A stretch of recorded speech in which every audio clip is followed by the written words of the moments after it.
August 14, 1947, the partition of British India gave birth to two new states. India, a secular nation, and Pakistan, founded as an Islamic state. But Pakistan was an unusual country. It consisted of two regions, West Pakistan and East Bengal, separated by 16,000 kilometers of Indian territory. These regions shared a common religion but differed vastly in language, culture, and identity. This divide would shape the early years of Pakistan's existence and ultimately lead to a tragic and violent rupture. Black and white images of Karachi streets, government buildings, and the Karachi Education Summit of 1947. Soon after its independence, Pakistan faced a critical question: what would be the state language?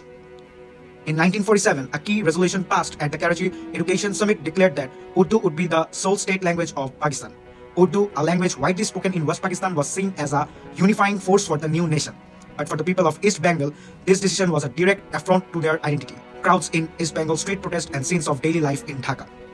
Over 56% of population lived in East Bengal, where Bengali was the mother tongue of the overwhelming majority. The exclusion of Bengali as a state language sparked protest across the region.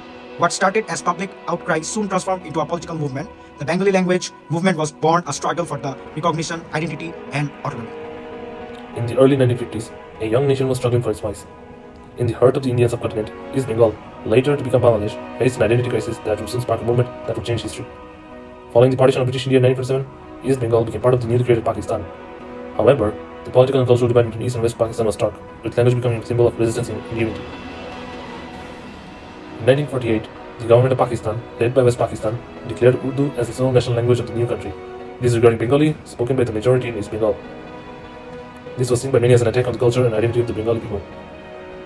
Opposition to this decree grew rapidly. Students and intellectuals in Dhaka led the charge, gathering in large numbers to demand that Bengali be recognized as a state language. On 21st February 1952, the peaceful protests took a tragic turn. As students took to the streets of Dhaka demanding language rights, police forces opened fire, killing several protesters. These young students became martyrs for their cause. Their sacrifice left a permanent scar on the hearts of the Bengali people, but it also ignited a flame of resistance that burned brightly for generations. Though the language movement faced tremendous setbacks, it paved the way for cultural and political unity in West Bengal. The martyrs' sacrifice was not in vain.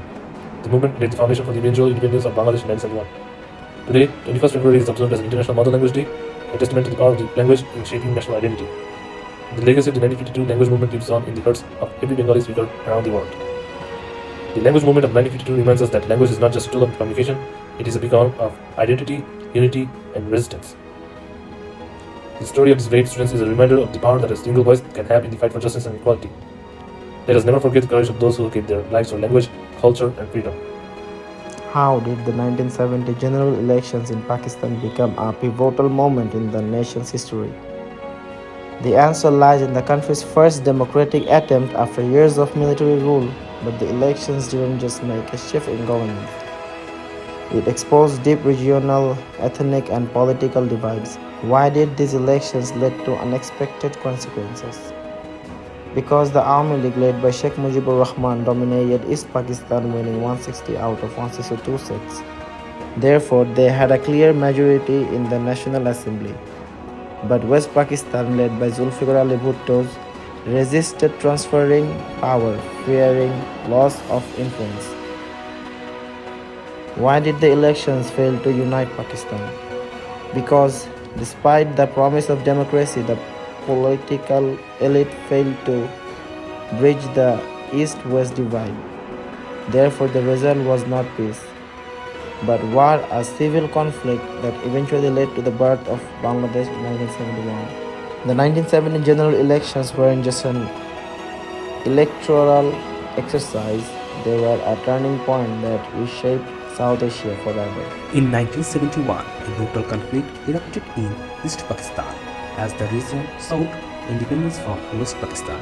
This struggle, marked by violent suppression, mass atrocities, and genocide, culminated in the creation of Bangladesh. The roots of the conflict lay in deep political and economic disparities. Despite East Pakistan's larger population, West Pakistan dominated politically and economically. On March 25, 1971, West Pakistan launched Operation Searchlight, a military operation aimed at crushing Bengali resistance. The operation began with a massacre in Dhaka, targeting civilians, students, and intellectuals. The Pakistani military employed systematic violence, including mass killing, rape, and destruction of villages. Estimates suggested that between 3 lakh to 30 lakh Bengalis were killed during the conflict. How did Bahini and refugee camps plays a role in the 1971 Bangladesh Liberation War. When the Pakistani army attacked East Pakistan, the people fought back. The Mukti Bahini, a group of freedom fighters, was formed to resist the violence and demand independence. Millions of people fled to India to escape the war, creating refugee camps.